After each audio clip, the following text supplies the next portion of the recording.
Oggi vediamo una ricetta che rientra nella categoria degli antipasti freddi. Battuta di fassone al coltello, una carne cruda per l'appunto, ma un po' diversa dal solito perché viene tagliata e tritata completamente al coltello. Questo perché dà la caratteristica particolare ed esalta il sapore della carne, che in questo caso è un bovino piemontese, quindi il fassone, una delle razze del bovino piemontese particolarmente tenero e quindi che si adatta bene a questo tipo di ricetta. Quindi il pezzo che utilizziamo è il magatello, quindi una parte molto magra, solo questo tessuto connettivo esterno che noi andremo a pulire, ma è una parte molto magra che si trova nel quarto posteriore, comunque fa parte di quelli che sono i tagli di prima categoria, quindi molto magro e ovviamente non ha residui in bocca di grasso. Si dice che ha all'interno grasso prezzemolato, cioè quindi una struttura molto molto fine che va a dare lucentezza alla carne. Quindi taglio il pezzo che andrò poi a tritare, all'interno è molto magra, il grasso prezzemolato di cui parlavo prima, e vado a privare della pelle, quindi di questo tessuto esterno.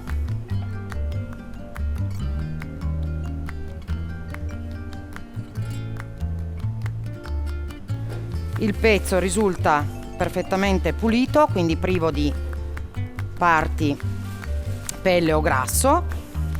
Andiamo a tagliare, quindi procediamo con il taglio. Inizialmente facciamo delle fette di circa 1 centimetro. Dalle fette passiamo alle striscioline di mezzo centimetro circa. E quindi nell'altro verso andiamo a tritare.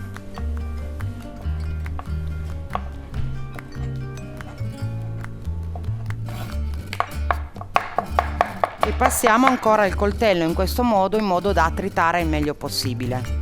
È possibile lasciare i pezzi più grossolani o più tritati a seconda dei gusti. Diciamo che però la particolarità di questa ricetta è proprio che i pezzi si sentano sotto i denti, perché la tipologia di bovino permette di essere consumata cruda e permette di poterlo fare anche a piccoli pezzi perché è straordinariamente tenera.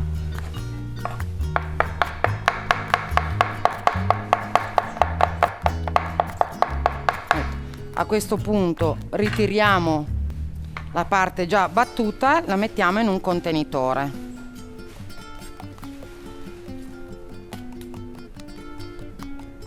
Questa preparazione va fatto con poco anticipo rispetto al servizio, perché altrimenti la carne poi comunque tende un po' a scurire. A questo proposito, il condimento scelto per questa lavorazione è un olio extravergine condito con sale e pepe, aromatizzato con uno spicchio d'aglio. Alle volte è possibile anche trovare qualche filetto di acciuga che dà ancora più sapidità. Questo proprio perché per dire che è stato ormai superato invece il trattamento con il limone, perché anni fa si utilizzava il limone ma poi andava a schiarire e a rendere la carne di un colore poco gradevole alla vista. Il condimento ovviamente viene fatto all'ultimo momento, proprio prima di essere impiattato e quindi servito e quindi degustato.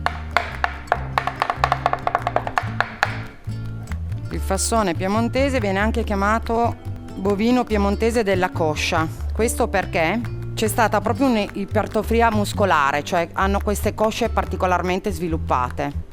Ed è questa, diciamo, la caratteristica fondamentale che fa il fassone. È una razza autoctona, quindi completamente allevata in Italia, nella zona ovviamente. I primi bovini sono stati identificati nel Roero, nella zona di Guarene, e poi quindi questa razza si è ovviamente sviluppata in altre zone del territorio. Ed è al momento la razza d'eccellenza per l'Italia, il fassone piemontese. Quindi battuta al coltello, perché viene veramente battuta, quindi la prima fase è un taglio, ma poi successivamente è proprio il coltello che batte per arrivare ad avere una macinatura fine, ma allo stesso tempo che rappresenta non una regolarità. Possiamo poi servire questa carne cruda in accompagnamento con degli ortaggi, quindi delle verdure in crudité, con delle cialde di formaggio. Noi oggi abbiamo scelto del sedano e insalatina misticanza.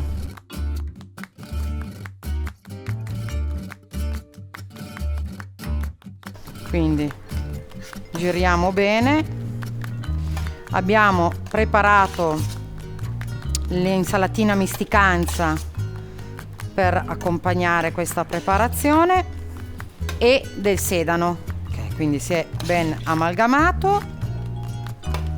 Prendiamo un piatto con l'aiuto di un coppa pasta che posizioniamo a piacere centrale o leggermente più laterale. Andiamo a preparare la porzione, la grammatura individuale. Abbiamo detto sugli 80 grammi, anche meno a seconda del tipo di menù. Con il cucchiaio facciamo una pressione in modo che andiamo a